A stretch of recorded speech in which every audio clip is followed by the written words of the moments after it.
Fakta menantu habisi mertua sewa orang berkedok begal. Kasus sang menantu bunuh mertua berkedok begal sadis tersebut akhirnya terungkap pada Selasa, tanggal 16 April tahun 2024. Pengungkapan kasus yang dilakukan Kepolisian Resort Kota atau Polresta Kendari, Provinsi Sultra, tersebut seiring penangkapan dua terduga pelaku pembunuhan berencana. Pelaku yang ditangkap aparat tersebut adalah sosok perempuan bernama Novi Damayanti, 24, alias ND. ND tak lain adalah menantu korban berinisial M, 51, ibu rumah tangga yang beralamat di Kabupaten Konawe, Sulawesi Tenggara.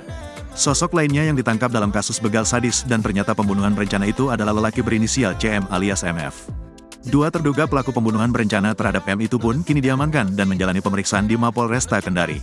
Hingga Rabu, tanggal 17 April tahun 2024, kepolisian masih mengembangkan kasus mertua bunuh menantu tersebut.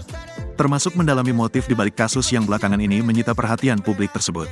Namun berdasarkan fakta-fakta hasil penyelidikan sementara, polisi mengungkap CM dan ND berkomplot untuk menghabisi M. Fakta tersebut diungkap Kepala Satuan Reserse dan Kriminal atau Kasatreskrim Polresta Kendari, AKP Fitrayadi. Fakta peristiwa tersebut adalah saudari ND yang merupakan menantu korban telah merencanakan dan membayar seorang laki-laki, MF alias CMG, untuk melakukan pembunuhan, katanya. Senada disampaikan Kapolresta Kendari, Kombes Pol Aris Triyunarko, yang dikonfirmasi secara terpisah. Menurut Kombes Aris, otak pembunuhan berencana tersebut adalah ND yang merupakan menantu korban. Menantunya sendiri yang merencanakan pembunuhan, jelasnya kepada tribunnews.sultra.com. Keduanya pun mengeksekusi rencana pembunuhan terhadap M dengan kedok aksi begal sadis pada Minggu, tanggal 7 April tahun 2024, lalu. Aksi ini pun terjadi di Jalan Madusila, Anduonohu, Kecamatan Pohasia, Kota Kendari, Sulawesi Tenggara. Peristiwa ini pun membuat M yang merupakan ibu mertua ND tewas bersimbah darah. Korban meregang nyawa dengan 9 luka tusukan di sejumlah bagian tubuhnya.